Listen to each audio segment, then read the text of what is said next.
நீங்கள் கேட்டுக்கொண்டிருப்பது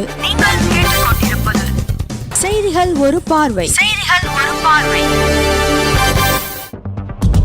நீங்கள் கேட்டுக்கொண்டிருப்பது உங்கள் அதிரை எஃப்எம்மில் ஆல் இண்டியா ரேடியோ மாநில செய்தியின் மறு ஒலிபரப்பு. செய்திகள் வாசிப்பவர் பாலசுப்ரமணி கன்னியப்பன். தலைப்புச் செய்திகள். சரக்கு மற்றும் சேவை வரி சீர்திருத்தங்கள் மூலம் பெரும்பாலான பொருட்களின் விலை குறையும் என்று பிரதமர் திரு நரேந்திர மோடி கூறியுள்ளார். வடகிழக்கு மாநிலங்களில் 77,000 கோடி ரூபாய் மதிப்பிலான ரயில்வே திட்டங்கள் செயல்படுத்தப்பட்டு வருவதாக மத்திய அமைச்சர் திரு அஸ்வினி வைஷ்ணவ் தெரிவித்துள்ளார். கர்நாடகாவில் இன்று நேரிட்ட சாலை விபத்தில் 9 பேர் உயிரிழந்தனர். நேபாளத்தில் படிப்படியாக இயல்பு நிலை திரும்பி வருகிறது. உலகக்கோப்பை துப்பாக்கிச் சுடும் போட்டியில் இந்தியாவின் ஈஷா சிங் தங்கப்பதக்கம் வென்றார். இனி விரிவான செய்திகள். சரக்கு மற்றும் சேவை வரி சீர்திருத்தங்கள் மூலம் பெரும்பாலான பொருட்களின் விலை குறையும் என்று பிரதமர் திரு நரேந்திர மோடி கூறியுள்ளார். இன்று மிசோரத்தில் அம்மாநிலத்தின் முதலாவது ரயில் வழித்தடத்தை தொடங்கி வைத்து அவர் பேசினார். இந்த வரி சீர்திருத்தங்கள் மூலம் அனைத்து தரப்பினரும் பயனடைவார்கள் என்றும் அவர் தெரிவித்தார். குறிப்பாக 36 உயிர்காக்கும் மருந்துகளுக்கு வரி விலக்கு அளிக்கப்பட்டிருப்பதாக பிரதமர் கூறினார். இந்த நாள் மிசோரம் மக்களுக்கு வரலாற்று சிறப்புமிக்க நாள் என்றும் அவர் குறிப்பிட்டார். நாட்டின் ரயில் கட்டமைப்பில் ஐஸ்வால் தற்போது இணைந்துள்ளதாக அவர் கூறினார். நாடு விரைவான பொருளாதார வளர்ச்சியை கண்டு வருவதாகவும் அவர் தெரிவித்தார். மத்தியில் பிஜேபி தலைமையிலான அரசு பொறுப்பேற்பதற்கு முன்னர் வாக்கு வங்கி அரசியல் காரணமாக வடகிழக்கு மாநிலங்கள் புறக்கணிக்கப்பட்டதாக அவர் தெரிவித்தார். தற்போது இந்த நிலை மாறி நாட்டின் வளர்ச்சியில் வடகிழக்கு மாநிலங்கள் முக்கிய பங்கு வகிப்பதாகவும் அவர் கூறினார். தீவிரவாதத்திற்கு ஆதரவு அளித்தவர்களுக்கு ஆபரேஷன் சிந்தூர் மூலம் உரிய பதிலடி கொடுக்கப்பட்டதாகவும் அவர் தெரிவித்தார். உள்நாட்டிலேயே உற்பத்தி செய்யப்பட்ட பாதுகாப்பு தளவாடங்கள் இதற்கு பயன்படுத்தப்பட்டது சிறப்பு அம்சமாகும் என்றும் அவர் குறிப்பிட்டார். இந்த நிகழ்ச்சியில் சாய்ரங்கிலிருந்து தில்லி, குவஹாத்தி மற்றும் கொல்கத்தாவுக்கான ரயில் சேவைகளை பிரதமர் தொடங்கி வைத்தார். ரயில்வே அமைச்சர் திரு அஸ்வினி வைஷ்ணவ் இந்த நிகழ்ச்சியில் பேசுகையில் 77,000 கோடி ரூபாய் மதிப்பிலான ரயில்வே திட்டங்கள் வடகிழக்கு மாநிலங்களில் செயல்படுத்தப்பட்டு வருவதாக கூறினார். கர்நாடகாவில் இன்று நேரிட்ட சாலை விபத்தில் 9 பேர் உயிரிழந்தனர். ஆசன் மாவட்டத்தில் விநாயகர் சிலைகளை கரைப்பதற்கு பேரணியாக சென்றவர்கள் மீது டேங்கர் லாரி மோதியதாக காவல்துறையினர் தெரிவித்தனர். இந்த விபத்தில் உயிரிழந்தவர்களில் 3 பேர் மாணவர்கள் என்றும் அவர்கள் கூறினர். இந்த விபத்து குறித்து அதிர்ச்சி தெரிவித்துள்ள பிரதமர் திரு நரேந்திர மோடி உயிரிழந்தவர்களின் குடும்பத்தினருக்கு ஆழ்ந்த இரங்கல் தெரிவித்துள்ளார். உயிரிழந்தவர்களின் குடும்பத்தினருக்கு தலா 2 லட்சம் ரூபாயும், காயமடைந்தவர்கள் குடும்பத்தினருக்கு தலா 50,000 ரூபாயும் நிதியுதவி வழங்கப்படும் என்றும் பிரதமர் அறிவித்துள்ளார். கர்நாடக அரசு சார்பிலும் உயிரிழந்தவர்களின் குடும்பத்தினருக்கு தலா 5 லட்சம் ரூபாய் நிதியுதவி அறிவிக்கப்பட்டுள்ளது. பீகார் சட்டப்பேரவைத் தேர்தலில் தேசிய ஜனநாயக கூட்டணியின் முதலமைச்சர் வேட்பாளராக திரு நிதிஷ்குமார் முன்னிறுத்தப்படுவதாக அம்மாநில துணை முதலமைச்சரும் பிஜேபி மூத்த தலைவர்களில் ஒருவருமான திரு சாம்ராஜ் சௌத்ரி கூறியுள்ளார். எமது செய்தியாளரிடம் இதனை தெரிவித்த அவர், பிஜேபி மற்றும் கூட்டணியில் இடம்பெற்றுள்ள இதர கட்சிகள் திரு நிதிஷ்குமார் மீது முழு நம்பிக்கை வைத்துள்ளதாக கூறினார். வாக்காளர் பட்டியல் திருத்தப் பணிகள் குறித்து எதிர்க்கட்சிகள் தவறான தகவலை மக்களிடையே பரப்பி வருவதாகவும் அவர் குற்றஞ்சாட்டினார். வளர்ச்சிக்கு மட்டுமே முக்கியத்துவம் கொடுத்து தேசிய ஜனநாயக கூட்டணி இந்த தேர்தலை எதிர்கொள்வதாகவும் திரு சாம்ராஜ் சௌத்ரி தெரிவித்தார். இமாச்சல பிரதேசத்தின் பிலாஸ்பூர் மாவட்டத்தில் இன்று அதிகாலை பெருமழை காரணமாக நிலச்சரிவு ஏற்பட்டது. இதன் காரணமாக குத்ரகான் கிராமம் வெகுவாக பாதிக்கப்பட்டுள்ளதாக எமது செய்தியாளர் தெரிவிக்கிறார். சில வாகனங்கள் மண்ணில் புதைந்ததாகவும் அவர் மேலும் கூறுகிறார். பாதிக்கப்பட்ட பகுதிகளில் மீட்பு பணிகள் மேற்கொள்ளப்பட்டு வருவதாக அம்மாநில அரசு தெரிவித்துள்ளது. உத்தரப்பிரதேசத்தில் சட்டவிரோதமாக ஆயுதங்களை உற்பத்தி செய்த ஆலைக்கு காவல்துறையினர் சீல் வைத்தனர். மதுரா பகுதியில் செயல்பட்டு வந்த இந்த ஆலையில் தில்லி காவல்துறையினர் சோதனை நடத்தியபோது ஏராளமான ஆயுதங்கள் பறிமுதல் செய்யப்பட்டதாக எமது செய்தியாளர் தெரிவிக்கிறார். நீங்கள் கேட்டுக்கொண்டிருப்பது ஆகாஷ்வாணியின் செய்தி அறிக்கை. நாட்டு மக்களுக்கான வரலாற்று சிறப்புமிக்க மோடி அரசின் தீபாவளி பரிசு சரக்கு மற்றும் சேவை வரி குறைப்பு. மருத்துவம் மற்றும் ஆயுள் காப்பீட்டிற்கான வரி முழுமையாக ரத்து. 36 உயிர்காக்கும் மருந்துகள் மீதான வரியும் ரத்து.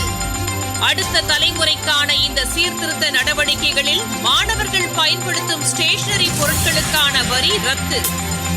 வீட்டு உபயோக மின்னணு பொருட்கள் மீதான வரி குறைப்பு. பால் பொருட்கள் மற்றும் பாத்திரங்கள் மீதான வரி 12% 5% குறைப்பு. வேளாண் இயந்திரங்களுக்கான வரியும் 5% குறைப்பு. வளர்ச்சியடைந்த இந்தியாவிற்கான பயணத்தில் மோடி அரசு தொடரும் சீர்திருத்த நடவடிக்கைகள்.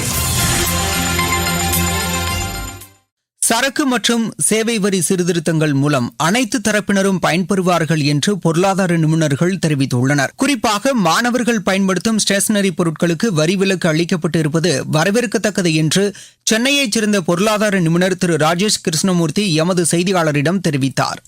இப்ப சமீப காலத்துல ஜிஎஸ்டி ரேட் எல்லாம் கம்மி பண்ணிருக்காங்கன்னு எல்லாருக்கும் தெரியும். இதுல முக்கியமா பாக்குறது எஜுகேஷன் செக்டாருக்கான ஜிஎஸ்டி கம்மி பண்ணதுதான் ரொம்ப முக்கியமா பார்க்கணும்.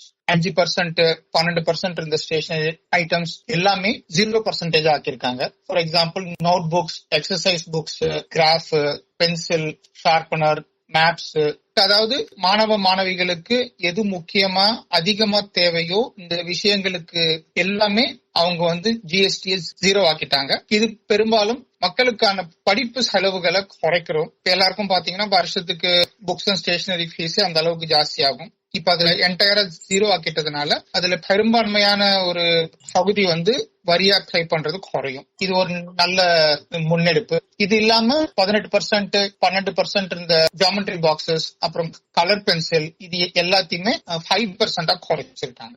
இதுல மக்களுக்கு பயன்படுறது மட்டும் இல்லாம இந்த ஜிஎஸ்டி குறைப்புனால நாளைக்கு நிறுவனங்களுக்கு இதுக்கு உண்டான சேல்ஸ் அதிகமாகிறதுக்கான வாய்ப்புகள் இருக்கு. அந்த சேல்ஸ் அதிகமாச்சுன்னா அதுக்கு ஏத்த மாதிரி கம்பெனிஸ்க்கான ப்ராஃபிட் அதிகரிக்கும். கம்பெனிஸ்க்கான ப்ராஃபிட் அதிகரிச்சதுன்னா அதுக்கு ஏத்த மாதிரி ஸ்டாக் மார்க்கெட்ல அதோட வேல்யூவேஷன் அதிகரிக்கும். நேபாள இடைக்கால அரசின் பிரதமராக அந்நாட்டின் முன்னாள் தலைமை நீதிபதி திருமதி சுஷிலா கார்கி பதவியேற்றதை அடுத்து அங்கு இயல்பு நிலை திரும்பி வருகிறது. காத்மண்டு உட்பட பல்வேறு பகுதிகளில் ஊரடங்கு விலக்கிக் கொள்ளப்பட்டுள்ளது. இருப்பினும் பாதுகாப்பு பலப்படுத்தப்பட்டு கண்காணிப்பு நடவடிக்கைகள் தீவிரப்படுத்தப்பட்டுள்ளதாக எமது செய்தியாளர் தெரிவிக்கிறார். ரஷ்யாவில் இன்று நிலநடுக்கம் ஏற்பட்டது. அது ரிக்டர் அளவில் 4.4 பதிவானது.